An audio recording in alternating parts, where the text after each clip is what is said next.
پلگمی بھی کہا جاتا ہے، اس میں یہ شادی اتنی عام نہیں. اس میں ایک سے زیادہ جو شریک حیات رکھنے کی اجازت ہے. اسلام میں اس کی اجازت ہے کہ ایک مرد ایک سے زیادہ بیویاں رکھ سکتا ہے، لیکن عورتوں کو اجازت نہیں ہے. جب عورتوں کو اجازت جن قبائل میں یا جن ملکوں میں یا جن مذاہب میں دی جاتی ہے، اس کو پولی اینڈری کہتے ہیں، کہ بیوی ایک سے زیادہ خاوند رکھ سکتی ہے. یہ انڈیا میں اور افریقہ کے بہت سے قبائل میں یہ بہت عام رواج ہے. لیفٹ ہینڈ میرج، جس کو ہم سماجی طور پر ایک غیر مساوی حیثیت ہوتی ہے، جس کی ایک مثال میں آپ کو دیتا ہوں. شہزادہ پرنس ہیری نے میگن مارکل سے شادی کی تو اس کو ٹائٹل ملا کہ یہ لیفٹ ہینڈ میرج ہے. پھر اس کے بعد ہم جنس پرستوں کی شادی، یہ ایک نہایت ہی گھنونی قسم کی شادی ہے. لیکن افسوس یہ ہے کہ ہمارے بہت سے لبرل چرچز ایسی شادیوں کو تسلیم کرتے ہیں. اور پھر آسانی کی شادی یا کنوینئنس میرجز. یہ کنوینئنس میرجز وہ ہیں جب مثال کے طور پہ کسی نے انگلینڈ میں، کسی نے امریکہ میں، کسی نے کینیڈا میں امیگریشن لینی ہو تو وہ ڈھونڈتے ہیں کہ ہمیں کوئی نیشنل اس ملک کا ملے، ہم اس سے شادی کریں، اور پھر اس لحاظ سے جو شادی کرنے والا شخص ہے وہ اس ملک کا اس کو ویزا یا امیگریشن مل جاتی ہے. یہ کنوینئنس میرجز کہلاتی ہیں. زومبی شادی ہیں. زومبی شادی وہ ہے جس میں نہ بیوی میں نہ میاں میں کسی قسم کی کوئی محبت نہیں ہوتی. وہ مجبوری کے تحت ایک دوسرے کے ساتھ رہتے ہیں، جیسے کہ زومبی بن کر چھپ چھپا کر مجبوری میں اکٹھا رہتے ہیں. یہ ایک خطرناک قسم کی شادی ہے. گروپ میرج بہت کم پائی جاتی ہے، قبائلی علاقوں میں ایسی شادیاں پائی جاتی ہیں. اس کے بعد آخر میں ایک شادی کی مثال دوں گا، مقررہ وقت کی شادی. اس میں یہ بہت عام شادی نہیں ہے، لیکن کچھ ملکوں میں یا کچھ قبائل میں یہ شادی کی اجازت ہے، جیسے ایران میں متع کی اجازت ہے. تو یہ عارضی وقت کی یا مقررہ وقت کی شادی کہلاتی ہے. آئیے ہم اب تھوڑی دیر کے لیے توجہ دیں کہ مسیحی شادی کیا ہے. کیا مسیحی شادی ایک از تخلیق شادی یا پروکریشن میرج ہے، جس کا ذکر پیدائش 1:27 سے 28 آیت میں ہے، جس میں لکھا ہے کہ مرد عورت کے طور پر بنی انسان کے تخلیق کے فوری بعد اس کو یہ نعمت دی گئی.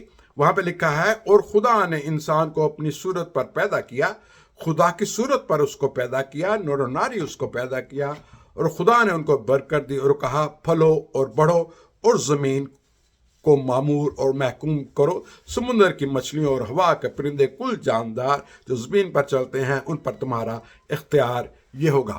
یہ پروکریشن میرج جو ہے، کیا یہ مسیحی شادی کہلا سکتی ہے؟ This was a wonderful first ever marriage جو کہ خدا نے خود جس کا انتظام کیا تھا. That was an arranged marriage by God. لیکن اس کا جو مقصد تھا دو تھے: to be fruitful and multiply, fill the earth, subdue it and have domain on it. پیدائش 1:17 میں آدم اور حوا کو پھلدار اور بڑھنے کی ہدایت کی گئی. کیا یہ آیت ہمیں نکاح کا فریم ورک یا نکاح کا مطلب دیتی ہے؟ میرے خیال میں بہت کم ہمیں اصطلاح یہ ملتی ہے کہ یہ نکاح کا کوئی مطلب دیتی ہے.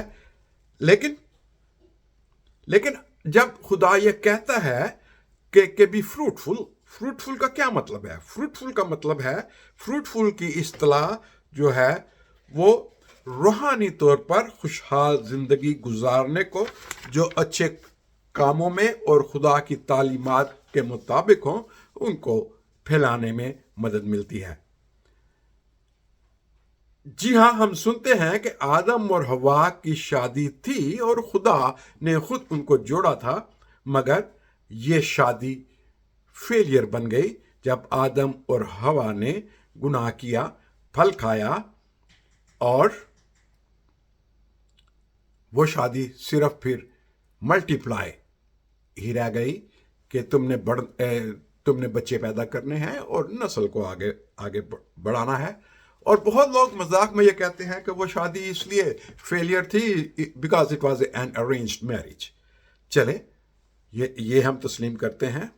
تو پھر ان تمام شادیوں کا جس کا میں نے پہلے ذکر کیا ہے، ان کی ڈیفینیشن، یہ جو رائج شادیاں ہیں، ان کے علاوہ مسیحی شادی کیا ہے؟ مسیحی شادی کے دو حصے ہیں۔ پہلا، خدا کے سامنے عہد یا خدا کے ساتھ عہد۔ نو، لیٹ می ریپیٹ اٹ۔ خدا کے سامنے عہد یا خدا کے ساتھ عہد۔ اس کا ذکر ملاکی 2 باب اور اس کی 14 آیت میں ہے۔ تو بھی تم کہتے ہو کہ سبب کیا ہے؟ سبب یہ ہے کہ خدا تیرے اور تیری جوانی کی بیوی کے درمیان گواہ ہے۔ تو نے اس سے بے وفائی کی اور وہ تیری رفیق اور منکوحہ بیوی تھی۔ یہاں پہ ملاکی کی کتاب میں ملاکی نبی یہ کہتا ہے کہ خدا گواہ تھا۔ God was witness of your marriage۔ خدا گواہ ہے مسیحی شادی میں۔ عہد دو میاں اور بیوی کے درمیان تو ہے، لیکن یہ عہد خدا کے ساتھ بھی عہد ہے۔ امثال 2:17 میں لکھا ہے، جو اپنی بیوی کے ساتھ اپنی جوانی کے ساتھی کو چھوڑ دیتی ہے وہ اپنے خدا کے عہد کو بھول جاتی ہے۔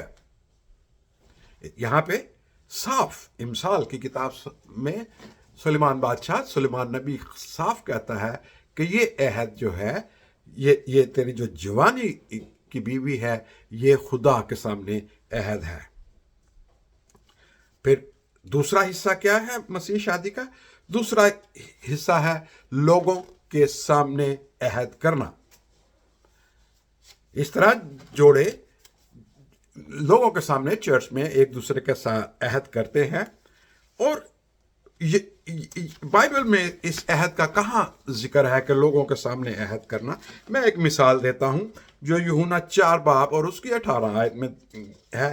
ایک عورت خداوند یسوع مسیح کو کنویں کے اوپر ملی، سامریا کے علاقے میں سامری عورت تھی، اور خدا یسوع نے اس کو کہا کہ تو 5 خاوند کر چکی، لیکن چھٹا جو ہے وہ بھی تیرا نہیں۔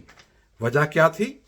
کہ اس نے اقرار نہیں کیا تھا کسی بھی خاوند کا یا اس چھٹے خاوند کا جس کے ساتھ وہ رہ رہی تھی۔ تو خداوند یسوع مسیح نے اس کو شادی یا اس کا خاوند ماننے سے انکار کیا۔ مسیحی شادی کا ہمیں ماڈل کہاں ملتا ہے؟ مسیحی شادی کا ہمیں ماڈل پالوس رسول دیتا ہے افسیوں 5:32 میں، پہلا پطرس 3:2 میں، 3:7 میں۔ پالوس رسول is very particular about the relationship۔ یہاں پہ وہ یہ کہتا ہے کہ جو شوہر ہیں وہ بیویوں کے جو ہے وہ سر ہیں۔ مطلب یہ ہے کہ جو کلیسیا کا اور یسوع کا رشتہ ہے وہی میاں بیوی کا رشتہ ہے۔ The Christ is the head of family۔ تو جو ماڈل ہمیں ملتا ہے وہ ہے یسوع کا، اور کلیسیا کا جو ماڈل ہے وہ مسیحی شادیوں کا ماڈل ہے۔